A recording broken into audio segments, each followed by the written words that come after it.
मियाँ बीवी में झगड़ा हुआ, वाइफ और हस्बैंड में झगड़ा हुआ, झगड़ा यहां तक पहुंच गया बीवी कहने लगी मुझे तलाक चाहिए।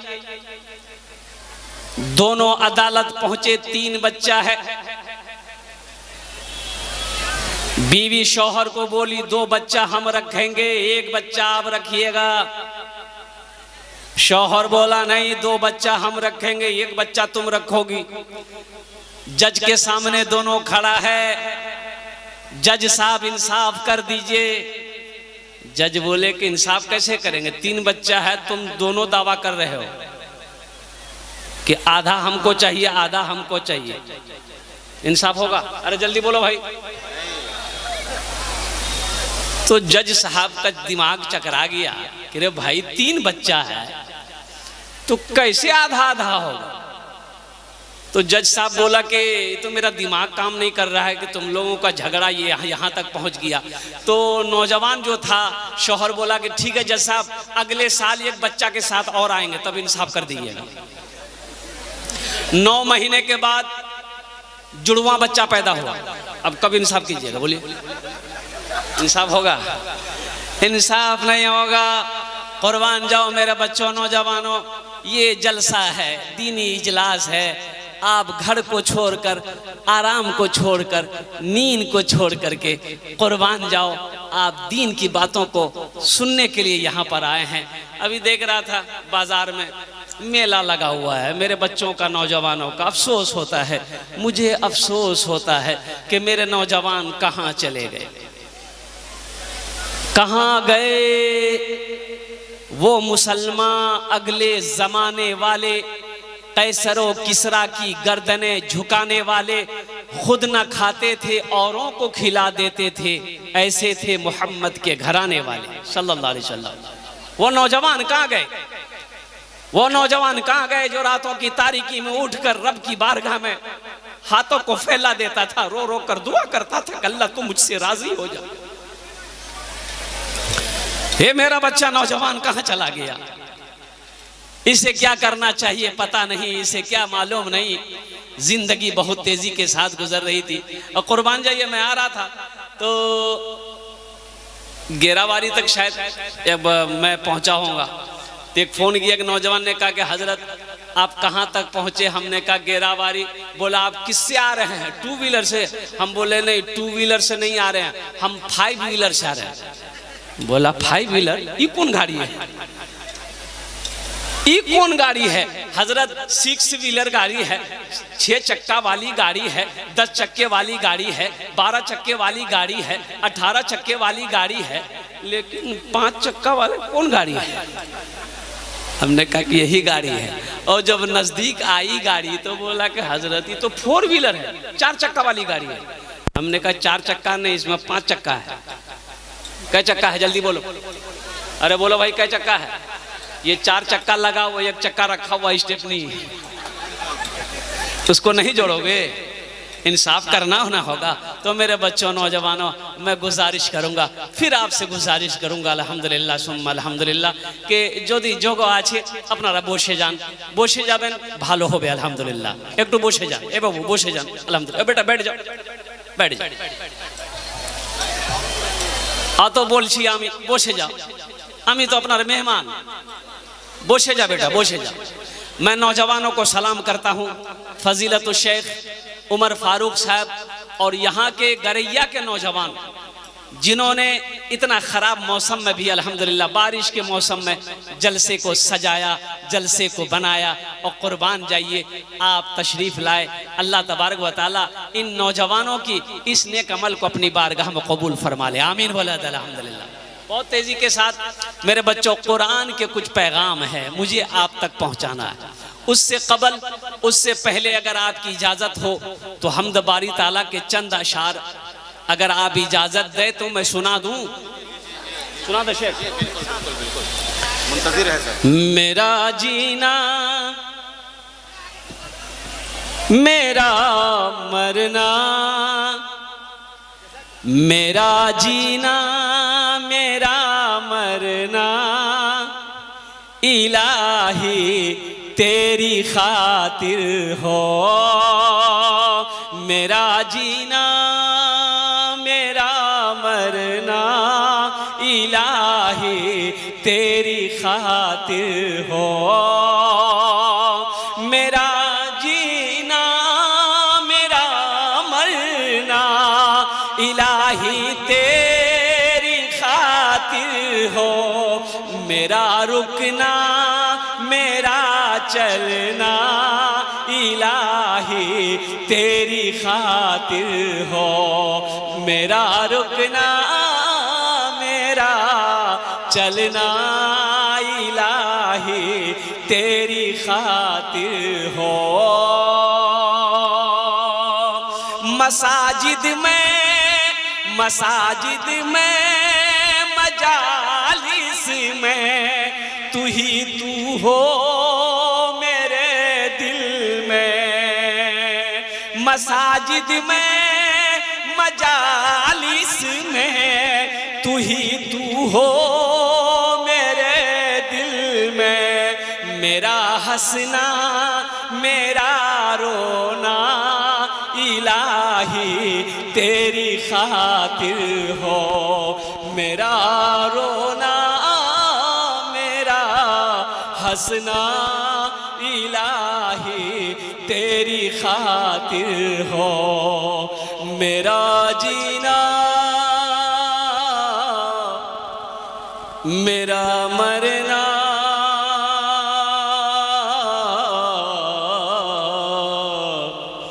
इलाही तेरी खातिर हो। सुभान अल्लाह सुभान अल्लाह सुभान अल्लाह। आमीन बोले दो ना, अल्हम्दुलिल्लाह। अरे सारा मजमा आमीन बोलो ना और कुर्बान जाओ मेरे बच्चों नौजवानों। जिंदगी ऐसी गुजारो जब मौत हो जाए, लोग जब सुने तो कह दे कि ना ना आदमी अच्छा था। आदमी ये सुनने को कब मिलेगा? मरना होगा, मरने के बाद सुनेगा। ये लफ्ज आपको सुनने को मरने के बाद ही मिलेगा। जिंदा में तो कोई अच्छा आदमी नहीं बोलेगा। बोलेगा अभी होता क्या है, कुर्बान जाइए इलेक्शन का समय में। अभी देखिए अभी मुखिया सरपंच का इलेक्शन आने वाला है कि नहीं? जल्दी बोलो भाई। अभी देखिएगा हमारे मुखिया सरपंच साहब लोग इलाके में घूम रहा होगा। अच्छा आदमी को रोक रोक के सलाम करेगा, इधर चाय पीजिए, पान खाइए और कुर्बान जाइए। और होना भी चाहिए, यही चाहिए। एक बात याद रखो, आदमी आदमी आदमी किसको क्या कहता है। और कुर्बान जाओ मेरे बच्चों नौजवानों। जिंदगी ऐसी गुजारो कि मरने के बाद लोग कहें कि ना ना बड़ा अच्छा आदमी था। और जिंदगी ऐसी ना गुजारो मौत के बाद लोग जब सुने कि फला मर गया है, वो ये कह दे कि ना ना ठीक है हुआ, बड़ा झमेला करता था, चला गया, बला दूर हो गया। एक आदमी मोहल्ले वाले को परेशान करता था, पूरा मोहल्ला वाला परेशान था, उससे तबाह था। कोई आदमी मोहल्ले का ऐसा नहीं होगा जिसको वो परेशान नहीं किया होगा, हर आदमी उससे तबाह था। आखिर मौत का वक्त आ गया, भाई सबका आना है ना।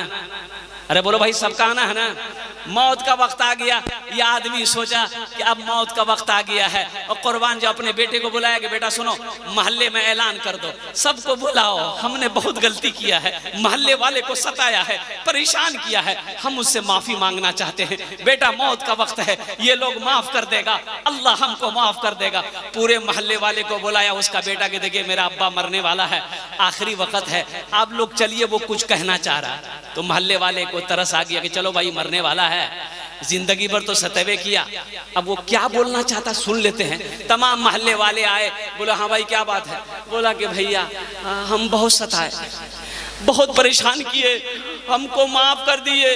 तो लोगों ने कहा कि अच्छा ठीक है, चलिए हम लोग माफ कर दिए, बस अब जाते हैं। बोला मत जाइए, एक वसीयत है, मेरे मरने के बाद अगर आप लोग वादा कीजिए कि मेरे मरने के बाद ये वसीयत पूरी कर दीजिए तो मेरी रूह को सुकून मिल जाएगा। तो मोहल्ले वालों ने पूछा कि क्या वसीयत है, बोलो क्या चाहते हो तुम, बोलो वो भी कर देंगे। बोला कुछ नहीं चाहते हैं, आप लोगों को जो सताए ना, हम जब मर जाए मेरे बदन में वो बांस बहन करके खड़ा कर दिए, ताकि लोग देखे कि जो दूसरों को परेशान करता है उसकी यही सजा है। लोगों ने कहा कि ठीक है, ये भी कर देंगे। मरने वाला मर गया और 2-4-5 आदमी आगे बढ़ा के चलो भाई मरने वाले की वसीयत पूरी कर दी जाए। एक लंबा सा बांस लाया, बदन में बांस लगा के बहाना, अब बांस को खड़ा कर दिया। बगले में था थाना, किसी ने जाके खबर कर दिया, पुलिस की गाड़ी आई, बोला ऐसा कौन किया? बोला ये किया, जीप में बिठाया, थाना लेके चला गया। तो उन लोग बोला कि बताओ, जिंदा था तब सताया, मर गया फिर भी सताया।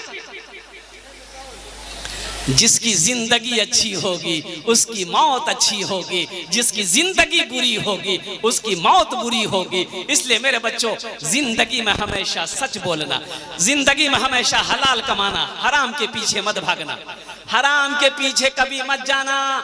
1000 मिल रहा है हराम का है, थूक दो, नहीं चाहिए। 100 रुपए हलाल का मिल रहा है, उसे कमा कर घर लाओ, इंशाअल्लाह देखना अल्लाह उसमें बरकत देगा। हलाल पैसा बीवी को खिलाओगे, बीवी वफादार निकलेगी। हलाल पैसा बच्चे को कमा कर खिलाओगे, बच्चा तेरा फर्मा बरदार होगा। हलाल पैसा खाकर मरोगे, अल्लाह जन्नत में दाखिल करेगा। हराम पैसा घर में आएगा, बरकत उठा ली जाएगी। हराम पैसा बच्चा खाएगा, बच्चा नाफरमान हो जाएगा। हराम पैसा से तुम्हारा जिस्म पलेगा। सुनो, हराम खून से पलने वाला जिस्म जन्नत की खुशबू तक नहीं सूंघ पाए। ये हम नहीं कहते, अल्लाह के रसूल सल्लल्लाहु अलैहि वसल्लम ने इरशाद फरमाया कि हराम में पलने वाला खून जन्नत तो जाने की बात तो दूर छोड़ो, जन्नत की खुशबू तक नहीं सूंघ पाएगा। इसलिए मुसलमान हराम नहीं कमाता, मुसलमान हलाल कमाता है। मुसलमान हराम नहीं खाता, मुसलमान हलाल खाता है। 10 टका कमाओ, हलाल कमाओ। ओ 1000 रुपया हराम का हो, हमें नहीं चाहिए। बेटे के लिए झूठ बोला, बेटे के लिए झूठ बोला, कुर्बान जाओ। बीवी के लिए झूठ बोलकर पैसा कमाया, रिश्वत का पैसा थाने में, ऑफिस में, और लोगों को धोखा देकर पैसा कमा कर घर लाए, तिजोरी में रखा, बैंक बैलेंस, और बिल्डिंग ठोक दिया। किसके लिए? किसके लिए झूठ बोला? बीवी के लिए। किसके लिए झूठ बोला? बेटे के लिए। और कुर्बान जाओ मेरे बच्चों, नौजवानों, ईमानदारी से बताना, बीवी के लिए तुमने हराम कमाया, झूठ बोला, धोखा देकर पैसा कमाया, बिल्डिंग बनाया बेटे के लिए, बीवी के लिए, और कुर्बान जाओ, मरोगे, इसका हिसाब कौन देगा? बेटा देगा कि तुम दोगे? जल्दी बोलो भाई, कब दोगे? सही बोला है नौजवान, ये हम देगा। तो ऐसा काम काहे करेंगे मेरे बच्चों, नौजवानों? नहीं नहीं नहीं, बीवी से साफ कह दो, ये मेरा 500 रुपया मैं कमा कर लाया हूँ, हलाल पैसा है, अगर गुजारा है तो करो, गुजारा अगर नहीं कर सकती हो तो 1 2 3 नेशनल हाईवे फ्री। हम हराम नहीं कमा सकते। तुम कहोगी हम रिश्वत लें, नहीं नहीं। तुम कहोगी हम सूद पे पैसा लगाएं, नहीं। इसलिए कि कब्र का अज़ाब और दोज़ख का अज़ाब, उसकी आग को हम बर्दाश्त नहीं कर सकते। मेरी बीवी 500 रुपए मैं कमा कर लाया हूँ, इसी पर शुक्रगुजार, अल्लाह का शुक्र अदा करो, इसी पर गुजारा करो, अपने बच्चों को समझाओ। इंशाअल्लाह देखना मेरे बच्चों, इंशाअल्लाह हलाल रोजी कमाओगे, अल्लाह उसमें इतना बरकत देगा कि इंशाअल्लाह तरक्की करते चले जाओ। हराम नहीं। नौकरी मिल जाए, ईमानदारी के साथ ड्यूटी करो, ईमानदारी के साथ नौकरी करो, लेकिन इसके लिए पैसा कमाने के लिए, देखो पैसा कमाना बहुत जरूरी है, पैसा कमाना बहुत जरूरी है। तो पैसा कमाओ, कैसे कमाओगे? इसके लिए तालीम जरूरी है, तालीम जरूरी है, एजुकेशन जरूरी है। मेरे बच्चों, नौजवानों, तालीम को फोकस करो, एजुकेशन को फोकस करो। तालीम से कोई समझौता नहीं है। जमीन बेचनी पड़े जमीन बेच दो, पढ़ना पड़े पढ़ो, लेकिन खूब पढ़ो, आला तालीम हासिल करो और कुर्बान जाओ। हम तमाम अपने नौजवानों से कहना चाहते हैं, अपने मुल्क के नौजवानों से कहना चाहते हैं, चाहे वो हिंदू का बच्चा हो, मुसलमान का बच्चा हो, सिख का बच्चा हो, ईसाई का बच्चा हो, मैं हर नौजवान से कहना चाहता हूँ कि कुर्बान जाओ। अगर तुम कामयाब होना चाहते हो लाइफ में, जिंदगी में, तो अपने पॉकेट में कलम रखो, क्या रखो कि मोबाइल रखो? ये 3G देख रहे कितना मोबाइल है, 3G 4G 5G 6G आया कि नहीं आया पता नहीं, आ रहा है। ये लगता चीन से अभी आया है, आ जाएगा 6G आ जाएगा। सही बोला है बच्चा कि 6G आ जाएगा, इसलिए कि ये मीडिया वाला है और मीडिया वाले को सब मालूम। वो 2017 में दरभंगा बिहार में बाढ़ आया था, 2017 में बिहार में बाढ़ आया था, जल्दी बोलो भाई, आया था। वो दरभंगा में वो क्या कहते हैं कि एक बस्ती, वो क्या कहते हैं कि समझ लिए कि आधी बस्ती डूब गई थी, तो बचाओ टीम वो लोगों को बचा बचा कर ऊंचे टीले पर लेके जा रहे थे। उसी में एक मीडिया वाला कश्ती में सवार होकर वो रिपोर्टिंग कर रहा था। एक आदमी इतना पानी में था, इतना पानी, डूबा हुआ आदमी है। ये मीडिया वाला इतना बड़का माइक उसके मुंह में ढुका करके बोलता है, अभी कैसा लग रहा है? बोला हम मर रहे हैं, तुमको बोलते कैसा लग रहा है? कैसा लगे भाई, इतना पानी में है। तो ये मीडिया वाले सलामत रहे, बहुत अच्छी क्या कहते हैं कि ये रिकॉर्डिंग ये बच्चे लोग करते हैं, आपके जलसे को पूरी दुनिया के अंदर में ये फैला रहे हैं। तो मेरा जो उन्वान था मेरे बच्चों, एजुकेशन को फोकस करो, तालीम को फोकस करो, तालीम से कोई समझौता नहीं। एक वक्त भूखा रहना पड़े मेरे बच्चों, भूख बर्दाश्त कर लेना, कसम खुदा की। अगर तुमने सब्र के साथ तालीम को फोकस किया, पढ़ते रहे, तो कुर्बान जाओ APJ अब्दुल कलाम बनोगे, APJ अब्दुल कलाम बनोगे। और कुर्बान जाओ मेरे बच्चों, कामयाब होना चाहते हो पढ़ो, मालदार होना चाहते हो पढ़ो, पैसा कमाना चाहते हो पढ़ो, तालीम को फोकस करो, इंशाअल्लाह पढ़ लिख जाओगे, इंजीनियर बनोगे, प्रोफेसर बनोगे, साइंसदान बनोगे और बड़ा बाबू IPS ऑफिसर बनोगे। इंशाअल्लाह दौलत आएगी कि नहीं आएगी? जल्दी बोलो भाई, दौलत आएगी ना? तो पढ़ाई को फोकस करो। जो नौजवान नहीं पढ़े हो, मैट्रिक करके छोड़ दिए हो, तो सुनो अब भी वक्त है। हम कहते हैं कि अब शादी हो गई है, तो शादी हो गई है तो शादी के बाद नहीं पढ़ना चाहिए? अरे बोलो भाई, पढ़ना चाहिए। शादी के बाद लड़का को पढ़ना चाहिए, लेकिन शादी के बाद बीवी को नहीं पढ़ाना चाहिए। बहुत अब समय हम नहीं बोलेंगे, नहीं तो बीवी अगर ज्यादा पढ़ ली, 1 2 3 नेशनल हाईवे फिर जा, तुम ढूंढते रहो। जमीन बेच के, अभी तो एक वीडियो वायरल हुई थी, वो भाई साहब हमारे जमीन बेचकर अपनी बीवी को पढ़ाया। बीपीएससी पास करके वो नौकरी मिल गई, और कुर्बान जाइए, और फिर वो क्या हुआ, सारे मामलात आपके सामने में हैं। तो मेरे बच्चों, नौजवानों, मैं ये नहीं कहता हूँ कि अपनी बीवी को मत पढ़ाइए। अल्हम्दुलिल्लाह सुम्मा अल्हम्दुलिल्लाह, हम तो बेटियों को भी कह रहे हैं कि मेरी बेटियां भी तालीम हासिल करें, बच्चे भी तालीम हासिल करें। तो लेकिन सबसे पहले बच्चा जब पैदा हो जाए, माँ बाप के बेशुमार हुकूक औलाद के ऊपर में है, लेकिन औलाद के भी कुछ हक माँ बाप के ऊपर में है, औलाद का भी कुछ हक माँ बाप के ऊपर में है। वो क्या है? वो कुछ हक है मेरे बच्चों। जितने खड़े हो, अगर माँ बाप जिंदा है उसकी कदर कर लो, बाप अगर जिंदा है कदर कर लो। एक नौजवान ने अपने बाप से कहा कि आपने क्या किया मेरे लिए? बोला क्या है? बोला क्या किया आपने हमारे लिए? क्या बना? ना घर है, ना कोठी है, ना गाड़ी है, क्या किया? बुधवा, अरे तुमको पैदा किया, खिलाया, पिलाया, पढ़ाया, नौजवान किया, हट्टा कट्टा उल्लू का पट्टा बनाया, और क्या चाहिए तुमको? और क्या चाहिए? अरे पाल पोस कर तेरा बाप पढ़ा लिखा कर बड़ा बनाया, तेरे बाजुओं में ताकत है, कुर्बान जाओ, अब तू कमा, तू कमा।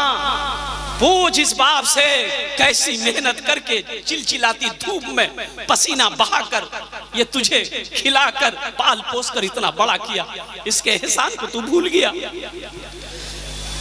जलाकर खून सारा जिस्म का पैसा कमाता है, जलाकर खून सारा जिस्म का पैसा कमाता है, जलाकर खून सारा जिस्म का पैसा कमाता है।